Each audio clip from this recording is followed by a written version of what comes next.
Hello and welcome to ChooseFI. Today on the show, we have another fun mailbag episode, and I'm joined by Rachael Camp, who is a CFP, who joins me for all these mailbag episodes. And we've got a fun one. We talk a little bit about a whole lot of things. So getting started early with FI, 401k fees, and rolling to an IRA. We dive back into dividends again, like we did last time in episode 505. Talk about Roth versus traditional, a whole smattering about taxes and income tax rates and when to think about slowing down your retirement contributions. This is going to be a really good one. With that, welcome to ChooseFI.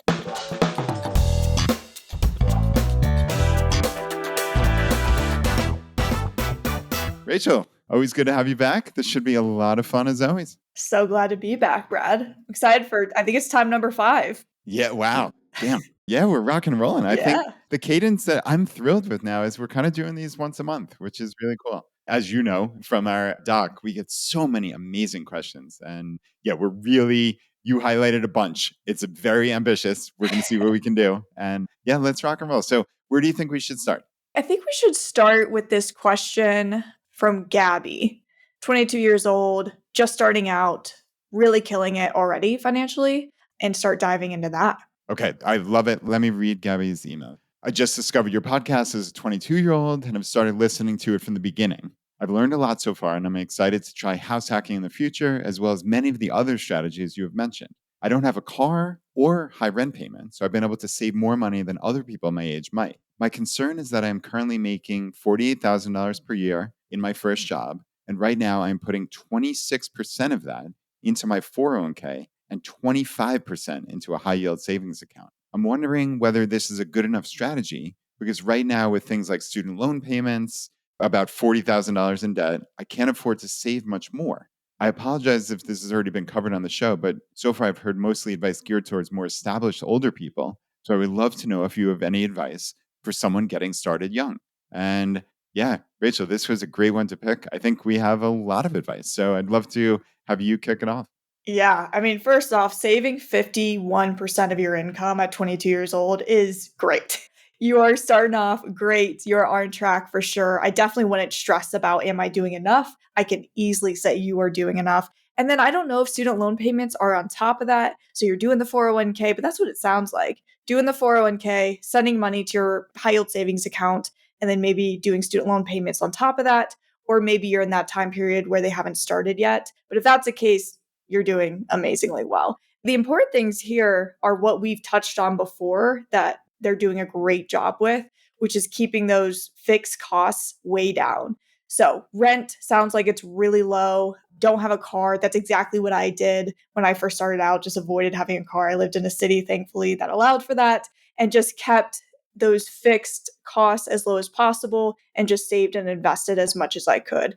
They mentioned the high yield savings account. I assume that that's to build up that emergency fund first. So the only thing I would say there is, yeah, get that built up 3 to 6 months, depending on your situation, and then make sure to redirect those dollars into investing or wherever they're best served next. I don't know the interest rate on the student loans. If it were really high, maybe that would be the place. But I think you're starting out perfectly, putting money into the 401k. I don't know if that's traditional or Roth, but Roth could be a good option if you're just starting out. Completely depends. If not, you have your Roth IRA that you could start doing. But the big picture is saving 51% is great. You've got that down. You've got your fixed costs way down. The next thing, honestly, I would think is maybe just focus on the income. Keeping the expenses down is great, but there's a cap with that, right? There's no cap hypothetically for income. So that's the very next thing I would do. And I think about it like, what would I tell myself at 22 years old? And I was kind of similar where I really focused on expenses, keeping those down, saving. I wish I would have directed my attention to increasing income a little bit sooner. That's the only other thing I would say. Yeah, that's really good analysis. First, Gabby, you are rocking it. I mean, I echo exactly what Rachael said, like absolutely rocking it. So the advice that I give my daughters, while they're not 22, they're in their teen years and my older one's getting ready for college in about 2 years, is basically if you save 50% of your income, you cannot screw up your financial life. You are set more or less, right, Rachel? Like Yeah. you would have to go out of your way to screw up your financial life. And that's not to mention now Gabby is thinking about house hacking, and we'll talk a little bit more about that. But like you said, no car, and very low current rent payments, if any. It's hard to tell. It's saying no high rent payments. So I wasn't sure if that was zero rent, maybe living with family, but regardless, a very small structural expense. I think that's the key. Like before you start out, can you keep your structural expenses low? Because everything's on easy street. It's pretty hard to spend that much money if you're just spending it on like restaurants and bars with your friends or whatever, trips. Like it's really hard to spend more than 50% of your income. So yeah, I mean, Gabby, you are absolutely rocking it.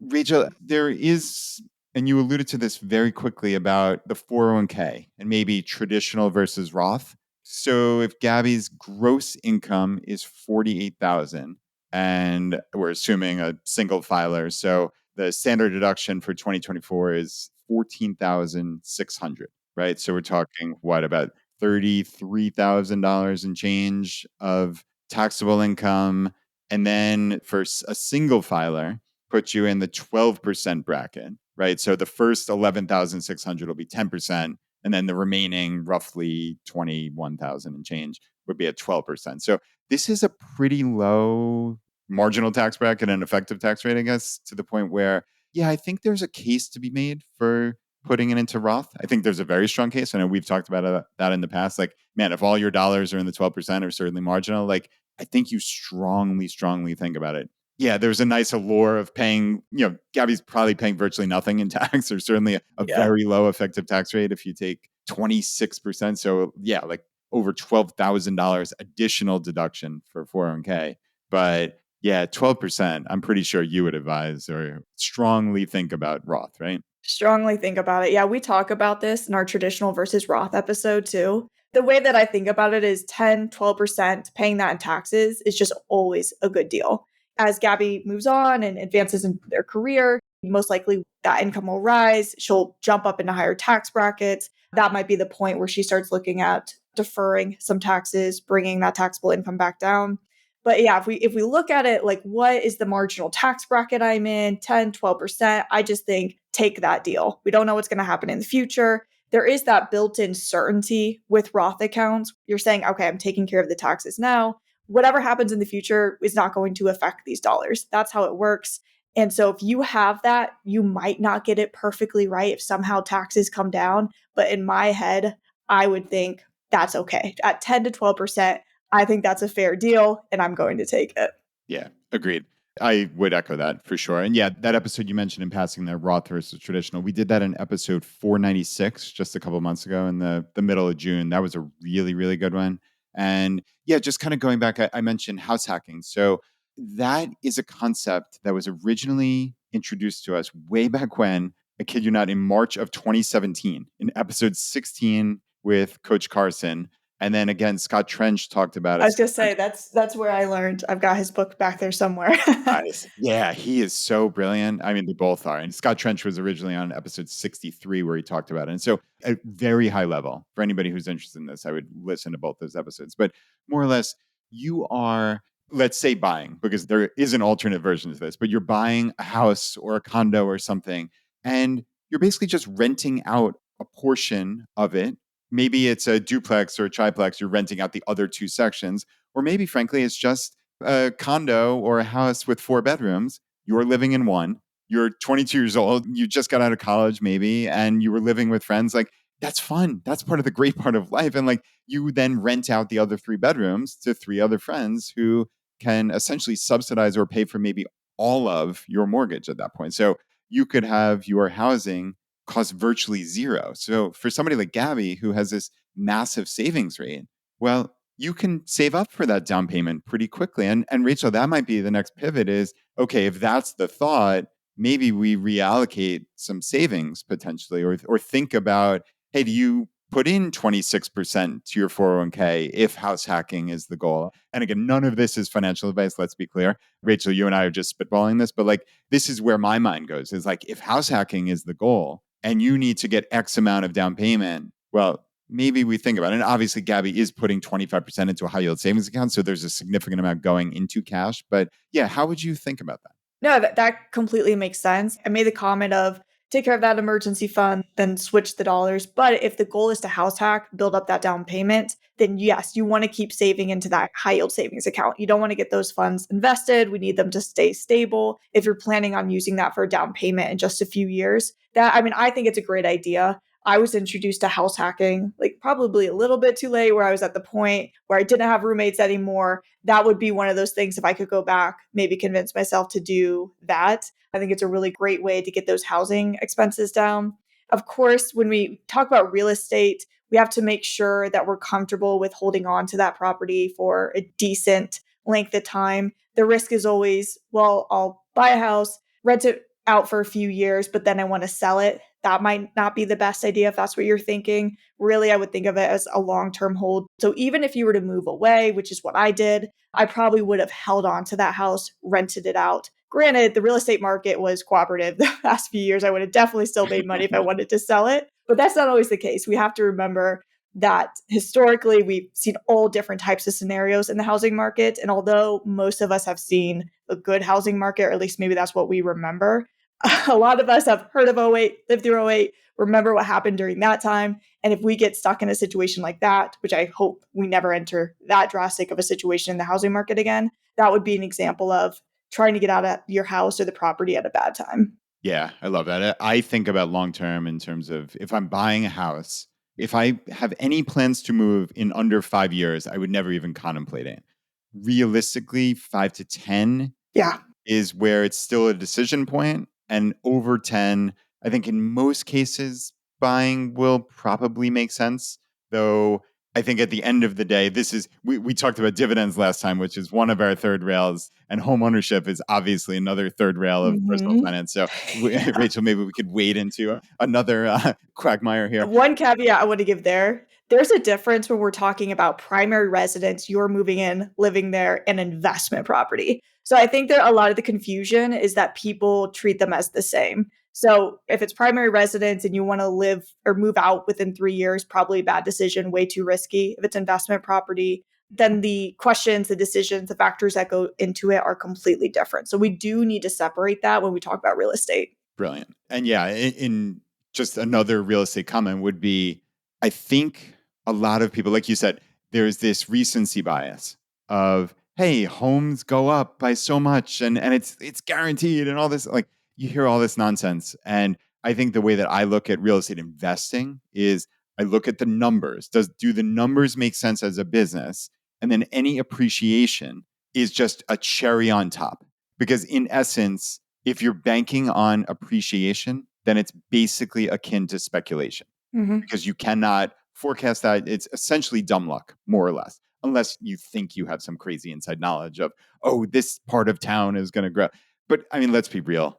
That's just guesswork. And, you have to make sure the numbers work. So I always want to say that when it comes to real estate. Real estate can be wonderful, but it's very rarely the like panacea or whatever that people make it out to be. I think just like anything, Rachel, in life is like, yeah, when people just like really hit on something, it's like, this is the one guaranteed way. Like your spidey sense should be going off as if that person has outsmarted everybody else in the whole world. Like they have this divine inside information. Like, give me a break. The world doesn't work that way. So Yeah. soapbox rant over, but it's really, really important. Yeah, you have to be careful with real estate. Like you said, maybe we go into it another time. But there's obviously the factor of leverage in real estate that a lot of people tout, which you have to be very careful with. So you just have to understand what you're getting into.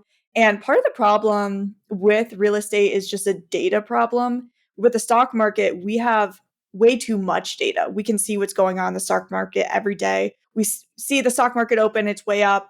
By the time it closes, it's way down. We don't see that with real estate. So the numbers, the data are more spread out, which is why I think we believe that real estate just consistently appreciates. If we had access to data on real estate like we do the stock market, we'd probably have a much different view of it. Oh, that would be terrible. Yeah, we don't need that. The stock market needs to mimic real estate more than real estate mimicking the stock market. Yeah, seriously. So, yeah, final word on Gabby is anybody starting out basically from zero. Obviously, Gabby has some debt, so it's not quite zero. But if you're starting from zero and you have a 50% savings rate, you will reach FI in about 14, 15 years ish. So, believe me, if you have a 50% savings rate or anything even approximating that, you are rocking it. You are crushing the game of life. So, let's be clear, Gabby, you're doing great. And just keep on going and keep the questions coming. All right, Rachel, next one, it looks like is from Etienne.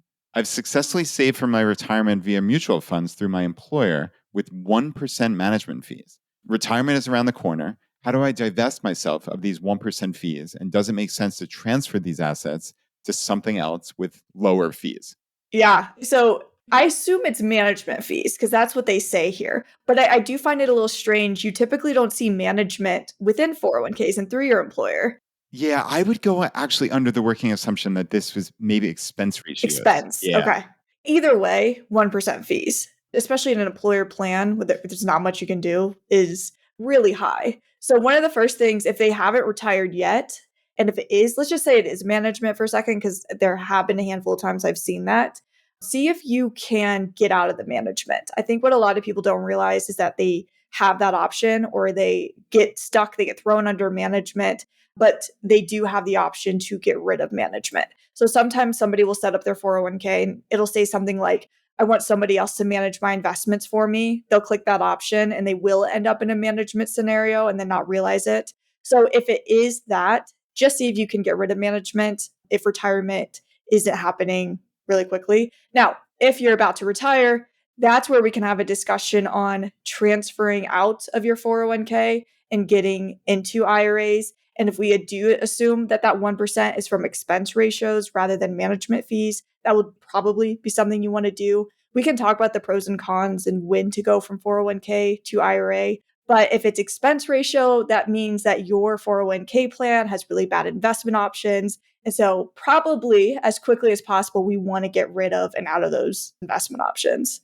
Agreed. And yeah, the management fees, right. You talked that through perfectly. We'll put that to bed and we'll just talk expense ratios now. So I think it's the intersection of expense ratios and also maybe taxable events or not in this case, where I think people get worried that if they sell assets or they do some kind of transfer or distribution, there's going to be some tax hit.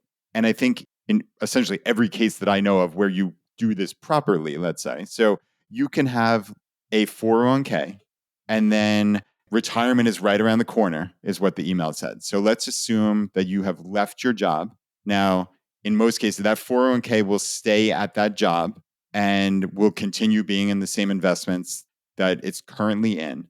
But now what's cool is it doesn't have to stay there forever. You're not locked in there just because you happen to work at that company. You can then basically make a rollover into an IRA that you control at a brokerage firm of your choosing. So this is like super high level. And Rachel, I'm sure you're chomping at the bit to get it in on the details. But it's funny, I actually just did this. So I have the perfect recent memory of this is I have not reached retirement age. So that's kind of a separate issue, but it's really functionally the same thing. Like I had a 401k in my old company. I left there 9.5 years ago, but they had amazing options. Mine was the opposite of this. The expense ratios are tiny. There was no real impetus to make any change. So I just let it rock and roll.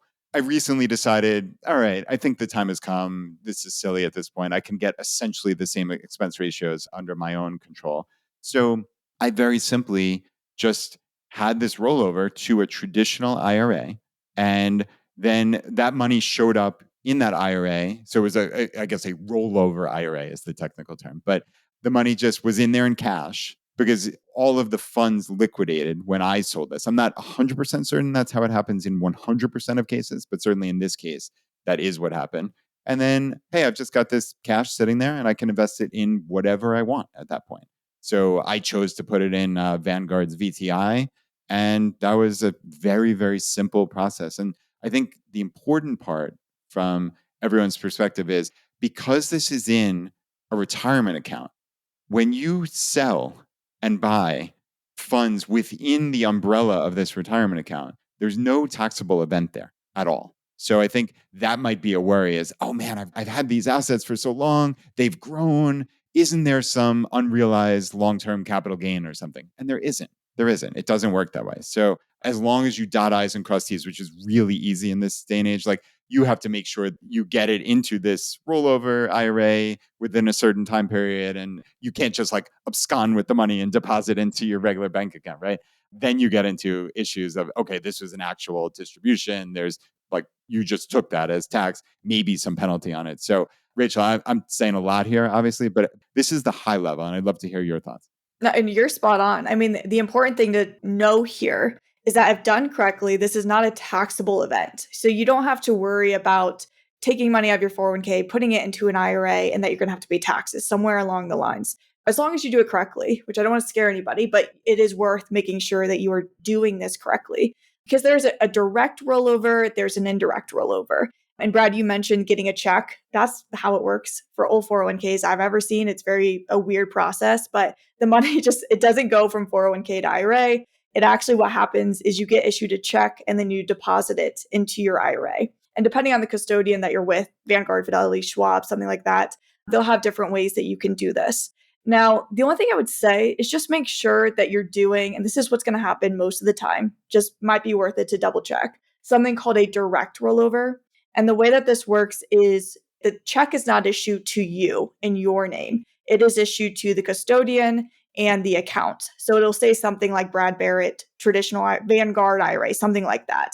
And then you get to deposit it just directly into that account. Every once in a while, somebody will do what's called an indirect rollover, where it'll get deposited or issued, the check will, in your personal name. So it'll just say Brad Barrett. And you actually can deposit it into your bank account. And what you have to do here is you have 60 days to get it into your IRA. Now, I hate this process, avoid it at all costs, because typically what happens is when they issue this check to you in your personal name, they're going to withhold taxes.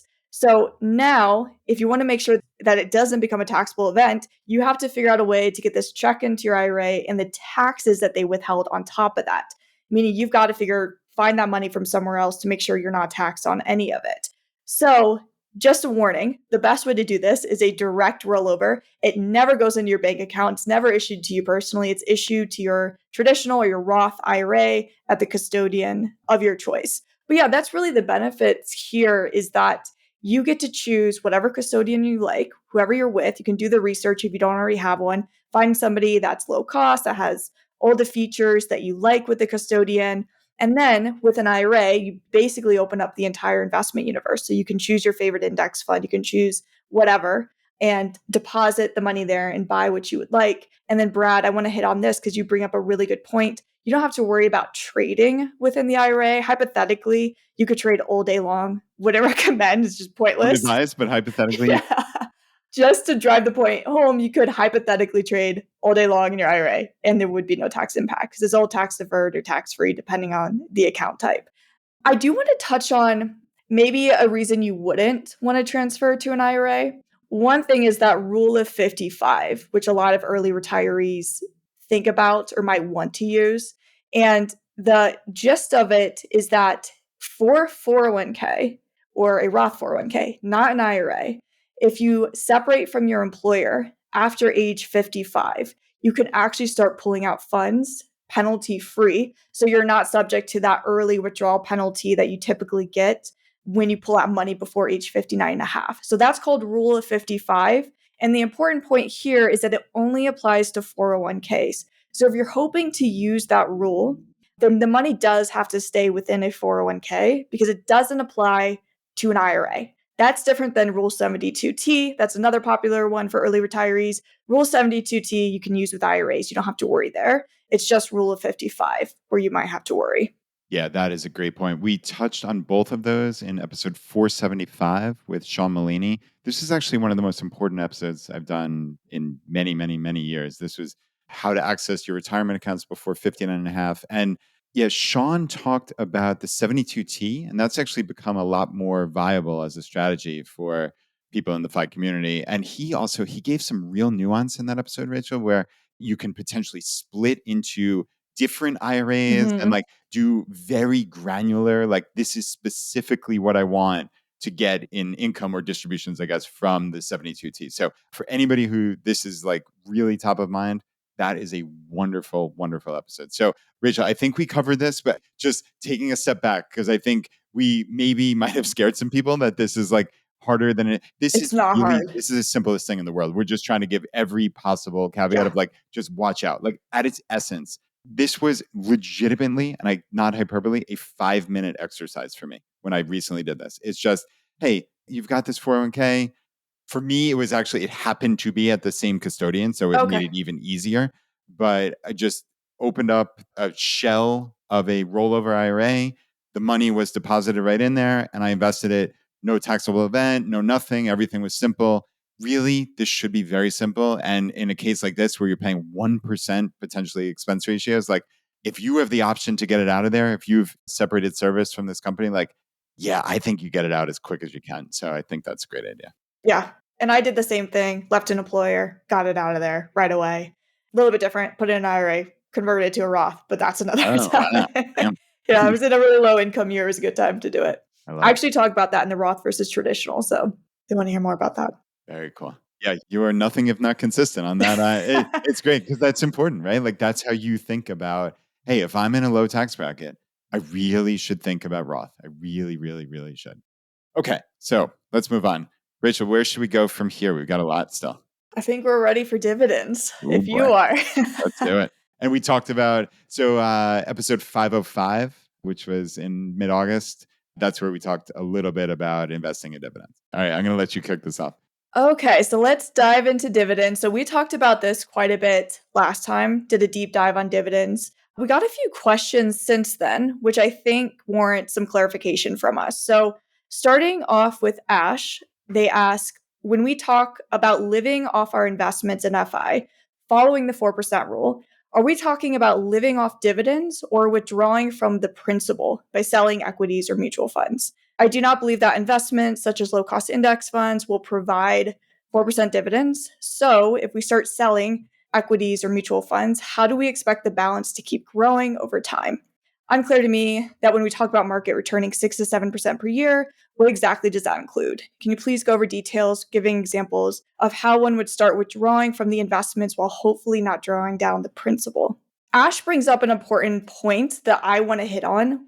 So, at first, we have to talk about the principal. And I think we get this confused because really it's hard to define exactly what the principal is. I mean, we could say what it is the contributions that you put into the account. So it's the money you put into the account, and then everything else is growth.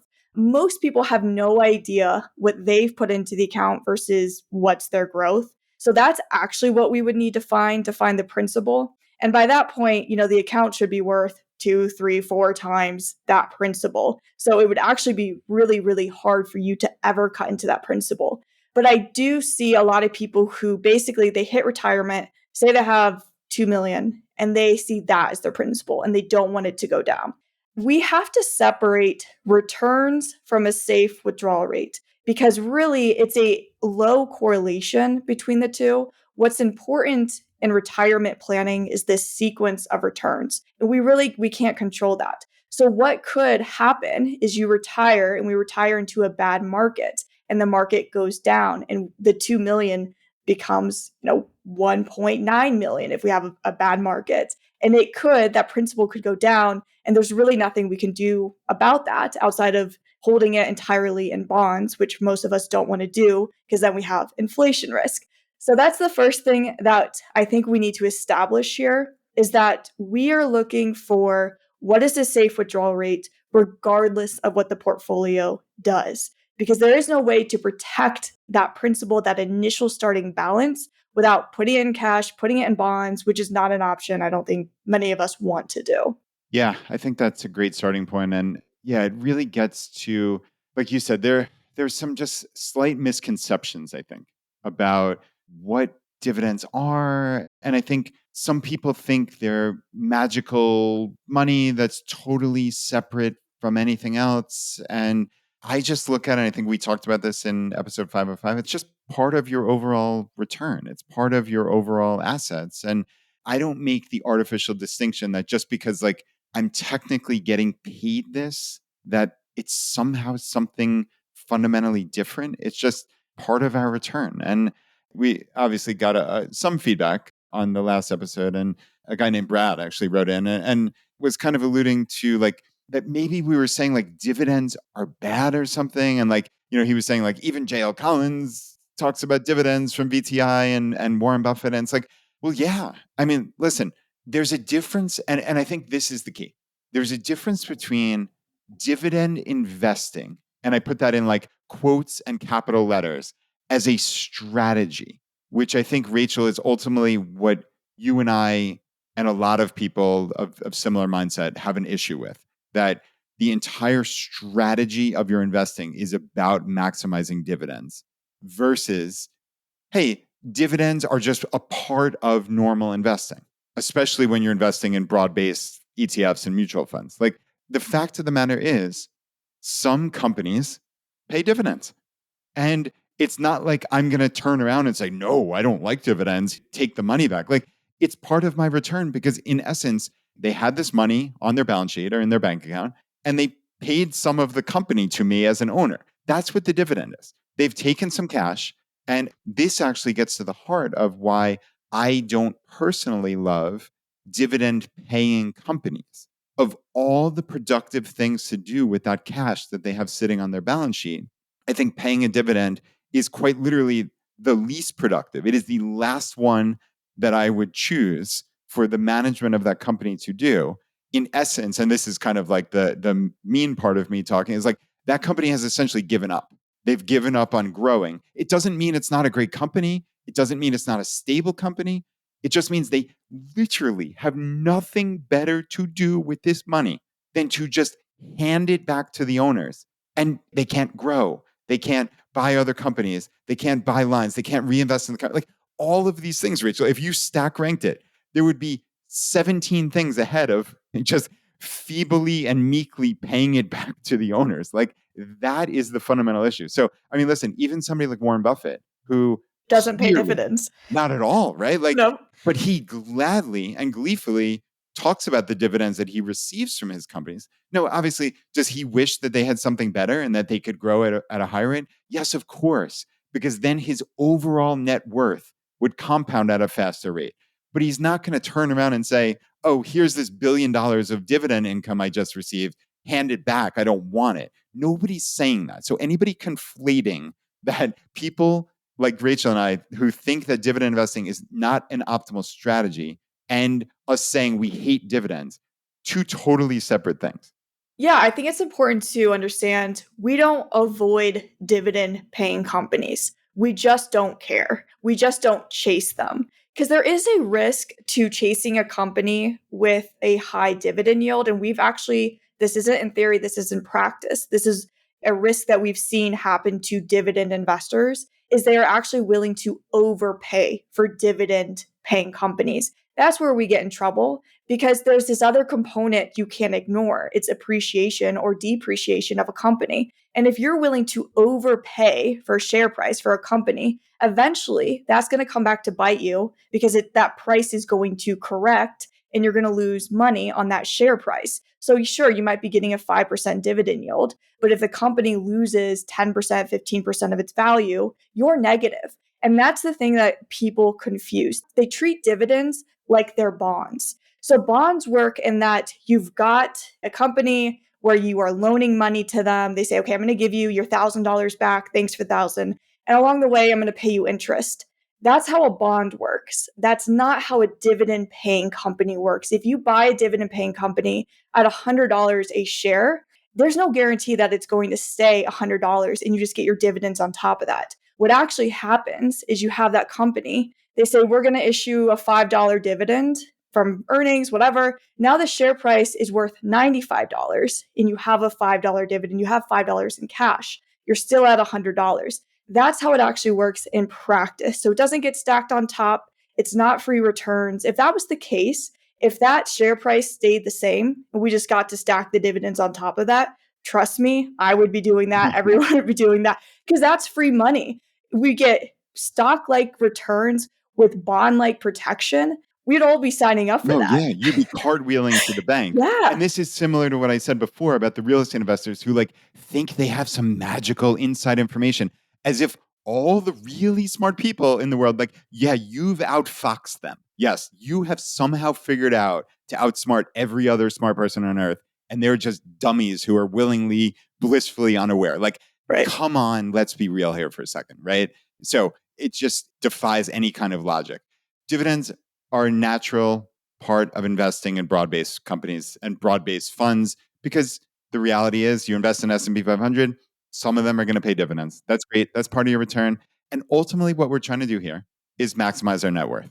And do I think that going for companies that have given up on growth is the way to maximize my return? No, not at all. That's why I don't focus on dividend paying companies. Do I think there are, Rachel, something we didn't get into last time, there are perverse incentives for management to continue paying these dividends at a constant or ever increasing rate? So, like, incentives rule the world, right? So when you've set up a system where your stock price is going to get pummeled by these dividend investors, capital D, capital I, what do?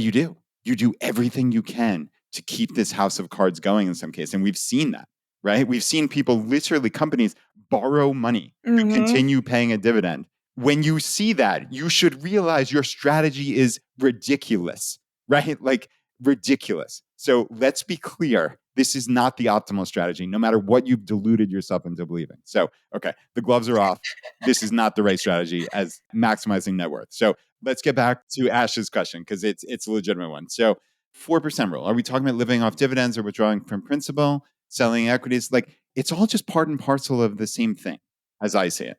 Yeah, we're not talking about you're taking 4%, that's coming from dividends, or the return is 6, so you're taking 4. We're just talking about what a safe withdrawal rate is. That's why I said it in the beginning, and I want to say it again. We have to disconnect this average long-term return of 6 to 7% from what a safe withdrawal rate is. We're not looking at that. We're not looking at what your portfolio did, and it's up 10%, so this year you can take 6. That's not how it works. What we're saying is, you can take, and it depends on when you retire, we'll say 4% on a 30-year time horizon. 4% has been shown to survive every market scenario. That's what we're saying.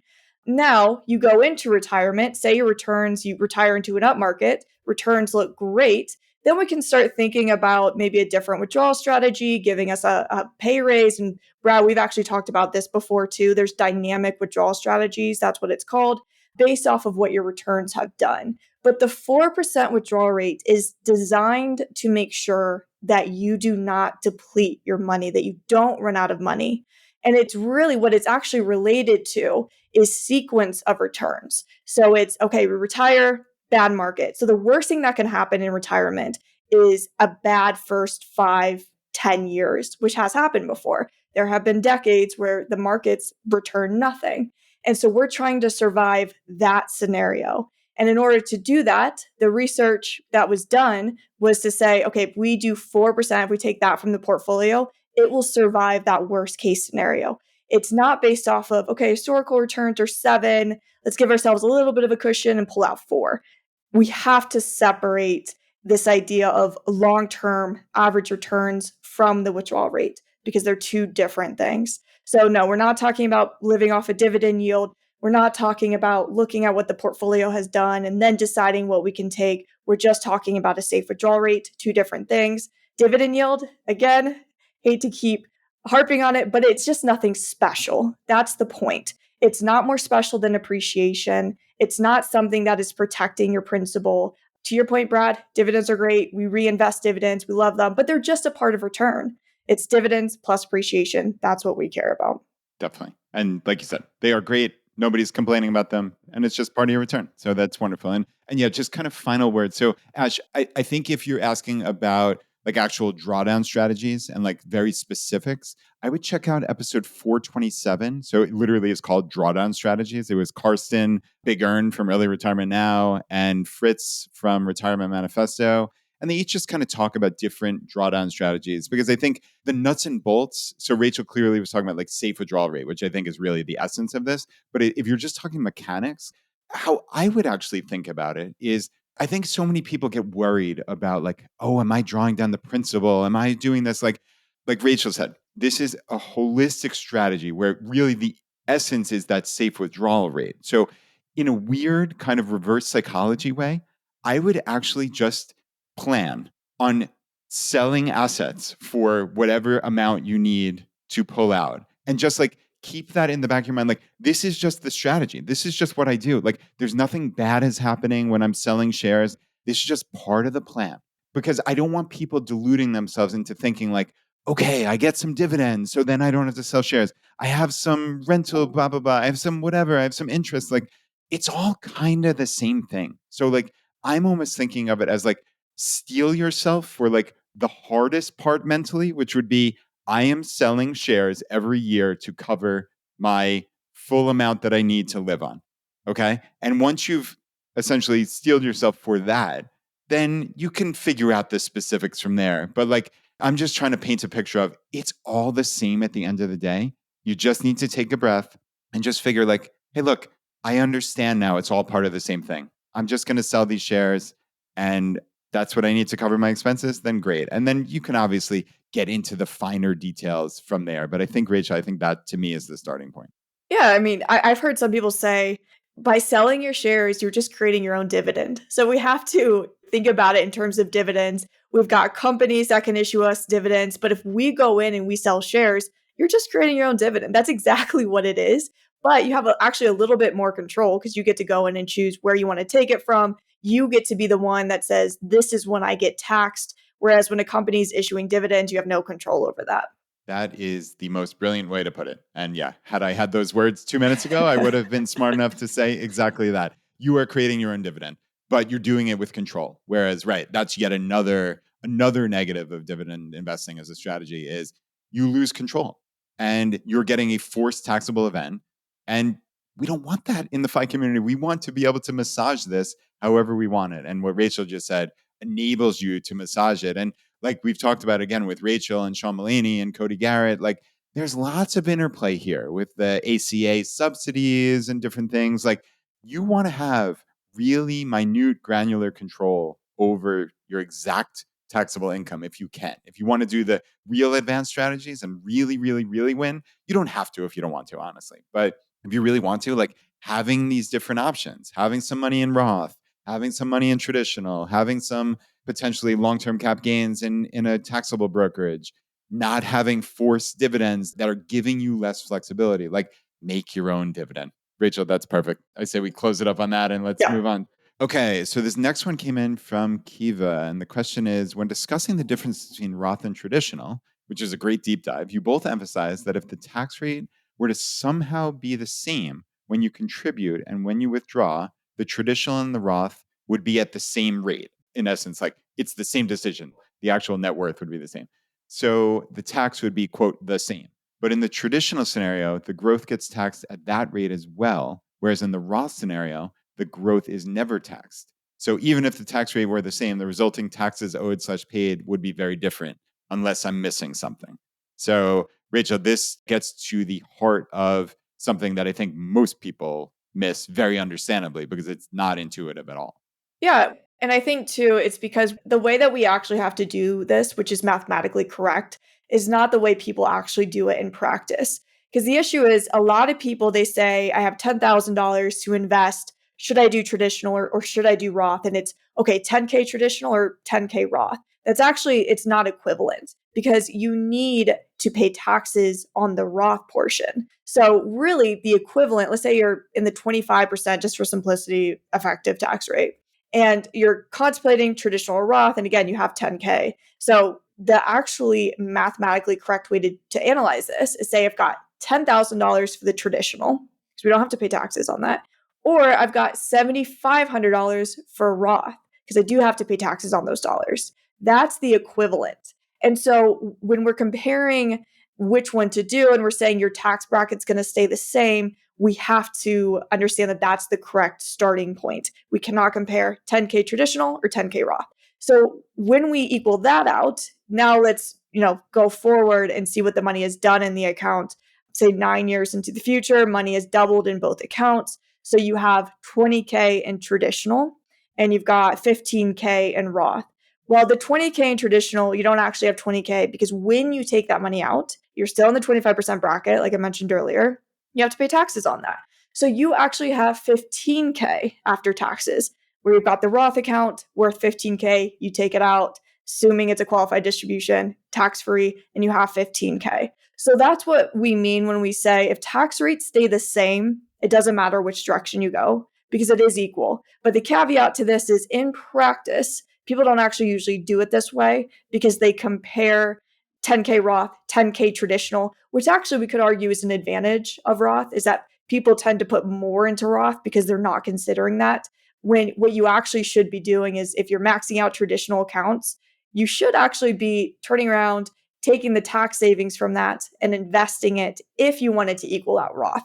That might be a little bit too advanced, but just so we understand the math here, that's how it actually plays out.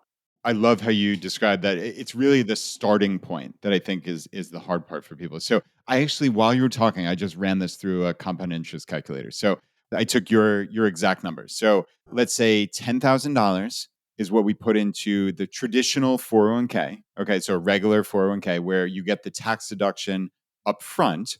Okay, but then you have to pay taxes on the money when you pull it out from that 401k years from now. Versus, again, it's that same $10,000 of gross income, but you're talking, okay, realistically, because we're putting it into the Roth, and let's say we're at a 25% rate on all of that. I think that's the numbers you use. So in essence, you're actually putting $7,500 into the Roth. You're making a $7,500 contribution to the Roth. You've paid $2,500 in taxes, okay? But it's really that same $10,000 of gross income. So what I did was, in the compound interest calculator, I just put in, now we'll take case A of the traditional, okay? So $10,000, I said it's going to grow for 40 years at an 8% return.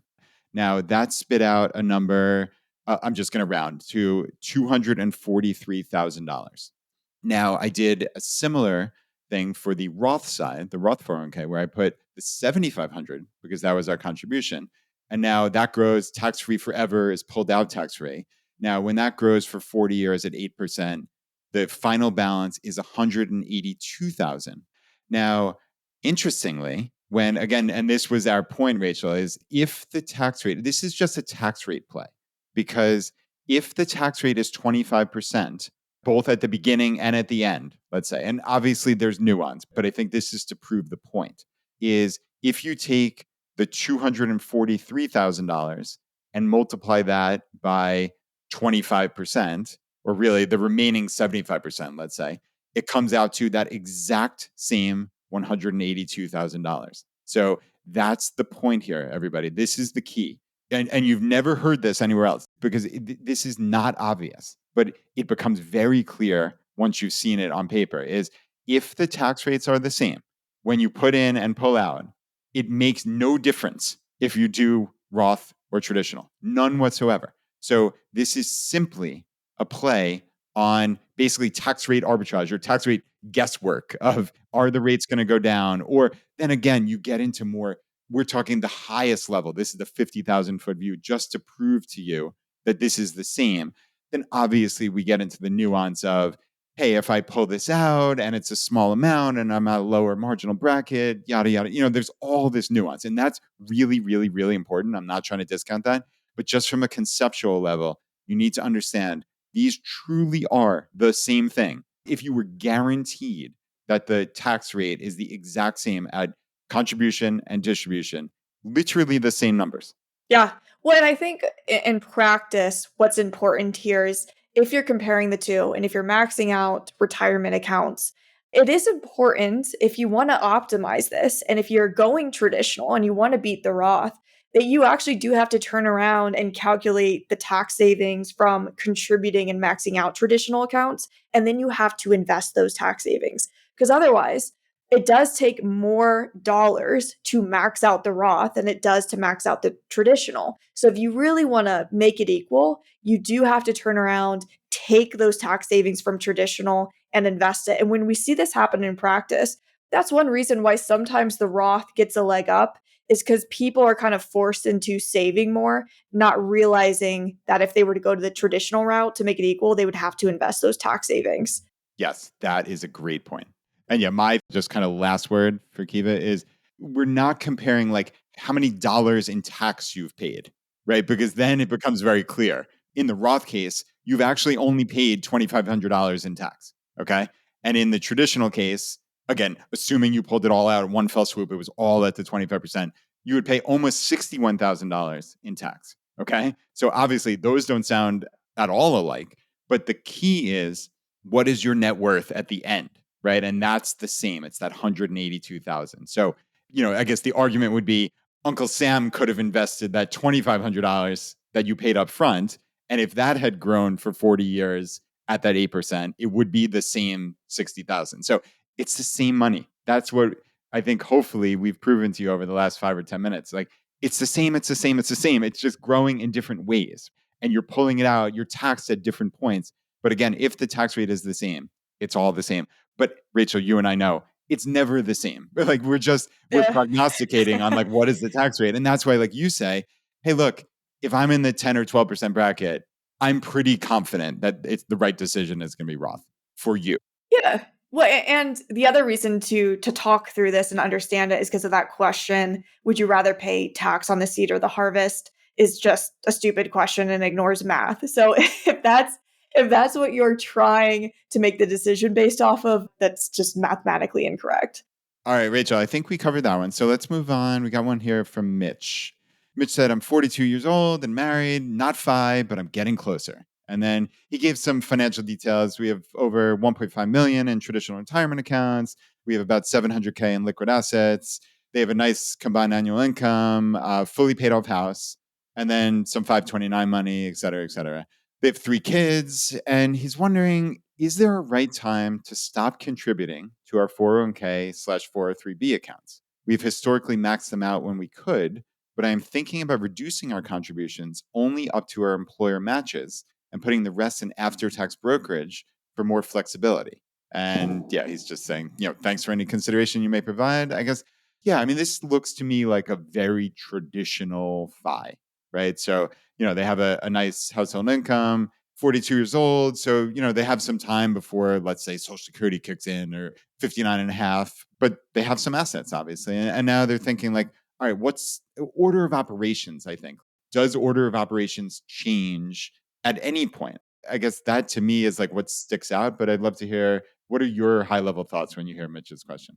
Yeah, this is always hard when it comes to like rule of thumbs, to say something like put 50% in brokerage, 50% in traditional or retirement accounts. I think that's really hard to give an answer like that. I do think I want to highlight that I do see a mistake quite a bit with some people who are really interested in early retirement and they're putting everything in a retirement account and kind of ignoring that brokerage account.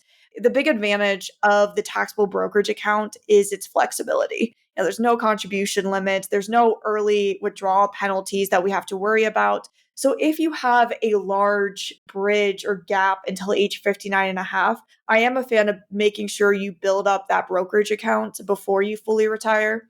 And I thought this would be an interesting discussion because really it's, you mentioned earlier with that conversation with Sean, who is a genius, by the way, about early withdrawals before age 59 and a half.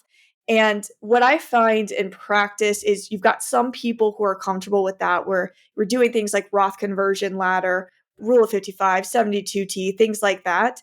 And you've got some people who that's just a little bit too complex for them. And it's actually much simpler for them to ignore all those early withdrawal strategies and just pull from a brokerage account. Now, how much do you need in the brokerage account varies, of course, because guaranteed income matters. How far you are away from age 59 and a half matters. I thought, it might be interesting to talk about this equity glide path that Michael Kitches actually talks quite a bit about. Maybe in a future episode, we can get into more detail on it.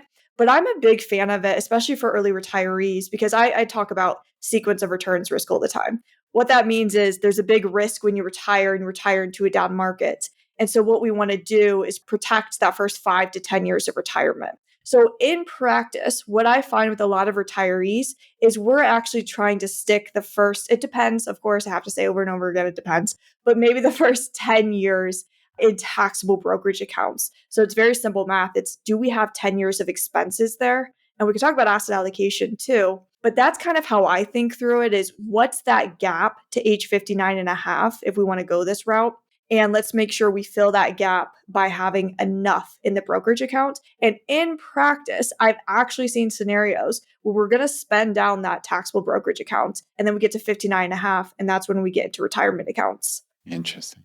Yeah, this is of course it's so situational depending Yeah. on the person, obviously. So yeah, there's no way we can like answer Mitch's specific question because we don't really know the details of Mitch's life, but I would echo something similar to what you said with maybe a slight distinction. So I would always set myself up to have at least 5 years of expenses in my brokerage account or liquid outside of my 401k and retirement accounts. Is that outside? I just want to ask out of curiosity, cash in addition? Does that include cash? Is that 5?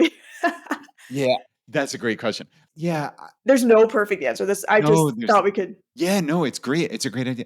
I'm not even sure that I've thought about the distinction of that because I would want to essentially give myself the option to do the Roth IRA conversion ladder. Sure. So just as like a back of the envelope, can I cover 5 years of expenses outside of my 401k, IRAs, 403bs, et cetera? I think, it's a wonderful, wonderful question of like, how do you think about that? Like, does it have to be in cash? I personally don't get too bogged down in that. And that was what was so interesting actually about that episode that I mentioned before at 427 with Carson and Fritz about drawdown strategies is like someone like Fritz has these really in-depth like bucket strategy and Yeah, like yeah, yeah. he like does all these things where at the beginning of the year he moves from one bucket to another and it's the 1 year bucket, the 2 year bucket, the three like that doesn't appeal to me at all. Like I understand intellectually why he does it, but I think that's what's so cool about personal finance is like at the end of the day we can do what we want. Most of it is psychology anyway, frankly. The way that I look at the most rational part of me, and let's be clear, there's a lot of me that's not rational, but the most rational part of me says money is fungible. So all this money is the same. And any way that I come up with some arbitrary way to like distinguish it, like whether it's sitting in cash or it's under my mattress It's or mental accounting. it's mental accounting. It's all the same damn money, right? Like Mhm. it's all fungible. Anything that I do to like arbitrarily split it up is just some weird mental construct. I understand there's more nuance to life than that, obviously. That's just the most rational part of me. So the 3 year bucket strategy and like the safeguarding, like if I have to get that kind of stuff out of the way, it would go more towards your safe withdrawal rate. Like I would err on the safe withdrawal side of making sure that I was locked down rather than come up with some like gymnastics around like I need cash sitting in like nice stacks of $100 bills in my closet, like just to make me feel safe at night. That's not how my brain works. I don't know. So anyway, I'm being a little tongue in cheek, obviously, but like, how do you think? So I'll turn your exact question back on you. Well, this is why I was excited to talk about it, and probably I apologize, Mitch, it's the worst answer we're gonna give because there's so many different strategies and routes we could take here, but I find it so interesting because in my mind and I think I see this most of the time, maybe like 60% of the time, people like a bucket strategy because they tell me all the time, "I wanna know where my next 3 years are coming from, next 5 years." And so there's even the bucket strategy and this is the equity glide path that Kit just did research on, where you've got that initial bucket that's 3 years cash. You've got the next 7 years that's in bonds. So you've got 10 years fixed income or cash equivalents. And then you've got the next 20 years, if it's just a 30-year retirement, in equities. And that's how he buckets it out. But you're completely right. It's a mental thing that we're doing it that way. And I find it really interesting because to me, I wouldn't want to bother with like Roth conversion ladders and I would find that more annoying than the bucket strategy. And I just like, I don't care to be taking my Roth account. Like it's all so personal, which is what I actually thought was really interesting with this question, because it does depend on what kind of maintenance do you want to do in retirement for a withdrawal strategy. Some people want to go in and they want to refill up those buckets, or some people want to know where their next 10 years of expenses are coming from and they want to make sure that that's protected. Some people want to do just 70/30. They want to rebalance it to 70/30 every year, and they're going to take the expenses from whatever is up for the trailing year. Some people want to do a dynamic withdrawal strategy. Some people want to do the Roth conversion ladders. There's so many different ways to achieve retirement, achieve early retirement. It kind of depends on the hassle that you're willing to go through, or say it better, what you view as a hassle versus what you view as easy to follow. So for me, I'd view the Roth conversion ladder as a hassle, where I'd view like the bucket strategy with the brokerage account as way easier for me to understand. And there's no right answer. That's Yeah. really the gist of it. No, you nailed it. I mean, there's no right answer. And yeah, let's be clear. When I was kind of, I put my like Spock hat on, Star Trek Ultimate, like, okay, money's fungible, blah, blah, blah, blah, blah. But believe me, anybody obviously who's ever heard me talk on this podcast, like 95% of personal finance to me is psychology and 5% is like the actual number. So I think what is like the perfect by the book answer is very rarely the right answer for an individual. You need to figure out what works for you. So that is critical. But yeah, I mean, like Mitch's question, it's very hard to know. Like a question that I would ask is, okay, they have their house paid off, they have a high income, they're probably in the 24% federal, the marginal tax bracket based on the income that he talked about here. Do you really want to give that up as a deduction if you can max out 401ks and 403bs? Like that's a pretty high rate, especially like, okay, if you're talking, hey, my house is paid off. Maybe we don't have car payments. I'm extrapolating here. Even with 3 kids, maybe our life doesn't cost all that much. We don't need to pull that much money each year just to cover our life expenses. Like, let's say we're FI and our life only costs with a paid off house, with no car payments, even with 3 kids. What does your life cost? 40, 50, 60,000. I'm like, that would be a pretty decent amount. That's the only amount you're pulling.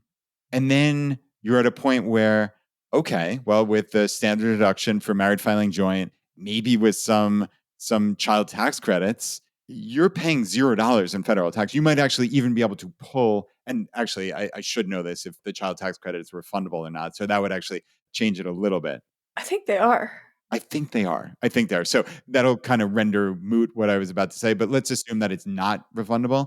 You could actually pull more from your retirement accounts just to get your tax liability down to zero in that case. Obviously, if they're refundable, the government's going to send you the check anyway, so it probably wouldn't make all that much sense to do that.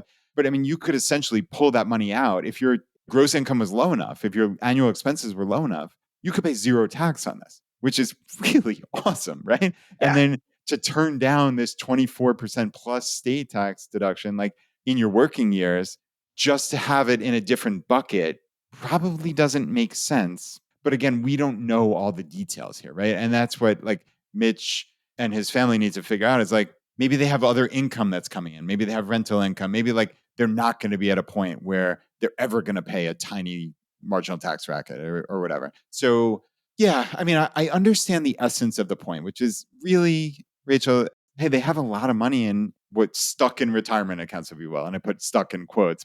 And, okay, do we keep maxing out to the tune of whatever it is, 45 plus $1,000 between the two of them in 401ks and 403bs? Like, is that the best way to save? Well, I think then again, it's okay, how much savings do we have every year? If they're talking over a $300,000 income and you have a paid off house, like you still might have a boatload of other money to save. Like if they have a 50% savings rate, which I'm just making up magically, like they have easily an equal amount of money that they can put in just after tax brokerage. So like if it's me and I'm at that kind of high tax bracket, like I'm probably still putting in a lot into my tax deferred accounts. That's just how I would think. But again, without knowing the very precise details, it's hard to give any kind of rational advice. Yeah, it's really difficult. I mean, the important thing here is that Mitch and his family, they don't have zero in taxable brokerage accounts.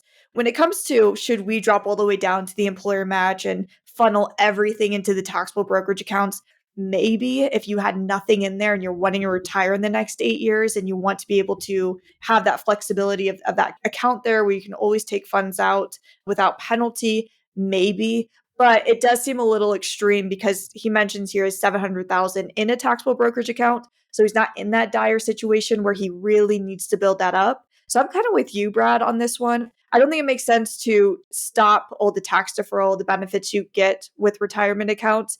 If he wanted to pull back, again, depends on the savings rate, what he's saving already, to start building up the brokerage account a little bit more. That could be an option rather than going extreme one way or the other. But I'm with you. I don't think he's in that dire situation where he's really got to redirect funds to the brokerage account and where it's worth giving up all the tax deferral, the tax savings from the retirement accounts.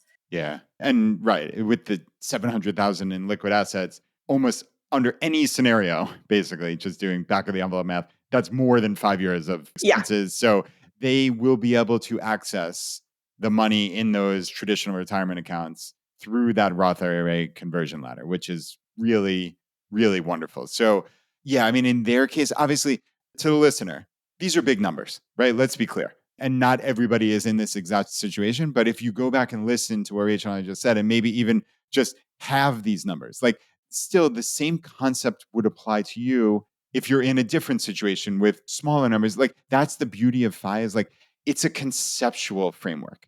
And while sure, some things are different, like we said, Mitch is in a higher marginal tax bracket and you might not be, but that's the cool thing is you hear Rachel and I talk through this and you just quickly Google 2024 federal tax brackets, right? And you look, maybe you're a married filing joint.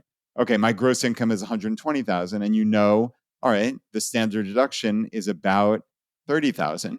So that knocks you down with just total back of the envelope, nothing else. That drops your taxable income down under 90,000. And you look at these tax brackets and you say, "Oh, look at that. Almost all of my income is taxed in the 12% bracket. That's my marginal bracket. My last dollar is in that marginal bracket." And actually, what's really cool is the first 23,200 of it is taxed at 10%. So I get the first 23,000 and change at 10%. The rest of my money is taxed at 12%. Well, that's a different calculus than Mitch's scenario, where Mitch's last dollar is in probably the 24% tax bracket. Okay. So Mitch might have a different consideration, but everything Rachel and I just talked about applies to you as well. And I think that's hopefully, obviously, we're talking about very specific questions, but the reason why we're answering these questions is because we think they're broadly applicable to everybody, right, Rachel? Oh, yeah. Well, and we talk about this in the Roth versus traditional, but if you're in between those tax brackets where there's a big jump, so this is one of the biggest jumps in tax brackets when we go from 12 to 22%. So I know Mitch is in 24, but let's just say for a second he was in 22%, and he was able to get down into 12 by making some of these retirement traditional contributions. I would think that's worth it. That's a 10% difference in tax on those extra dollars in the marginal tax rate. I would grab that and then focus on maybe the brokerage account after that, or even Roth accounts after that. But pay attention, and we talk about this in Roth versus traditional, pay attention when you're in between two tax brackets. See if you can get down to the next lower one. If it's 22 or 24%, you're in between those two, less impactful. But the 12 to 22 and the 24 to 32% is the other big one that you want to watch. Yeah. And something you said in there really quickly, I just want to hone in on. It's just those dollars. It's just those dollars that were over that amount. I think this is the key that most people really understandably, we just don't understand about the graduated income tax system that we have in the US is I think you hear horror stories of, oh, I went into the next tax bracket as if going $1 over then magically reset the tax amount that you pay on all the prior dollars. It does not work that way. That is the beauty of the system. You're not penalized for making $1 over. And when you jump from the 12% to the 22, it's not like every prior dollar, in this case, the 94,300 prior dollars magically get taxed at 22%. Like, can you imagine a system that was set up that way? Like, it would be political suicide for somebody, right, to set that up. So the world does not always run on logic, but thankfully this does in this case. So, right, Rachel was saying, like, let's say you made $104,300, right? That was your taxable income. Well, those last $10,000 are taxed at 22%. So in that case, if you had extra space in your 401k or 403b in this case to contribute an additional 10,000, well then you know those $10,000 are being taxed at the 22% rate. If you put another dollar in, you're only getting 12 cents on the dollar in benefit because the tax rate is only 12% on that last dollar, that marginal dollar. Okay. So again, mental framework. That's what we're doing here at ChooseFI. We're trying to build a mental scaffolding that we can understand the world and personal finance. So Rachel, I love that we go over this a lot because it's really, really important. And it's not obvious. It's not obvious at all to anybody. But the more we talk about it, the more we reiterate it, I think it becomes clearer. I really do. Yeah, I agree. And I like the focus on tax because it's something we have some control over. But to your point, we have to be careful not to let the tax tail wag the investment dog. We have to be careful not to put too much weight on tax and trying to optimize that. The craziest example of this is when we see people who say, I don't want to make extra money because I'll be in a higher tax bracket, which is why it's so important to understand how our tax bracket works and that it's a gradual system. It doesn't jump all of your dollars into that tax bracket. Otherwise, to your point, it would not be logical, although there's a lot of things in our tax code that might not be the most logical. Yeah, I This shouldn't one have went there is. maybe. This one I think makes sense. So never be afraid to make more money just because you're going to go in the next tax bracket. Totally agreed. And yeah, a similar version of that is, oh, I need a mortgage because I need the interest to get the deduction. And like, especially in this day and age where we have such a Most people massive, don't. they Yeah. don't. Yeah. It's worth zero to Yeah. them because most people do not itemize their deductions on their tax return. They take this massive new standard deduction that has only come into play in the last handful of years. And realistically, almost nobody at this point itemizes their deductions. So that old thing of, oh, the mortgage interest deduction, yeah, it used to have some value. I would argue it had much less value than people thought because it still had to get over a threshold of the standard deduction, albeit a much smaller one. But in today's day and age, it's worth virtually zero. So if you're telling me you're going to pay $1 in interest to save on taxes, but the upshot is you're actually saving 0 pennies in interest on that dollar, that means you've taken that dollar and put it in a fireplace and burned it just for giggles, basically. So understanding the concept of how this works is really, really important. Yeah, it's the exact same for business expenses. People want to buy things because they get a tax deduction, Or a tax write-off. a No, that's the write-off. term, a write-off, as if it's free money, right? It's a write-off. Yeah. Nope, it's just you're just saving on the taxes there, not free money. You don't get that as a credit. That's the important thing here. There's tax deduction, tax credit. Tax deduction, you're just saving on the taxes there. Tax credit, you get that fully refunded. So, important distinction when it comes to tax talk as well. I'm sure we Yeah. could go on and on about this. Yeah, we could. And I know we're getting a little bit snarky, but we mean it in the most loving way Yeah. possible. Like that is the most pernicious term in like the entire English language is the write-off. Because you hear people like smart, knowledgeable, well-meaning people say it as if it were a 100 cents on the dollar tax credit, like you're talking about. Oh, it's a write-off. No, no, no, my friends. It is a deduction. And depending on where you are, it could be worth virtually nothing. It could be worth 10 cents on the dollar. It could be worth 12 cents. For most people, it's not going to be worth more than 24 cents on the dollar. Like that puts you in a very high bracket in the new income tax regime with the brackets. So again, if you're looking to spend $1 in expense because you think it's some magical write-off, like it's just a fundamental misunderstanding. And it's important that we correct these things. So as always, knowledge is power, Rachel. And this was a fun one. Yeah, I love this. Hope that was helpful, Mitch. But all of these are just mental frameworks, right? Where we're just talking through how we would think about it. It's important to always apply it to your own personal situation, especially with retirement planning. So many variables and factors that go into this. So you do have to customize it to yourself.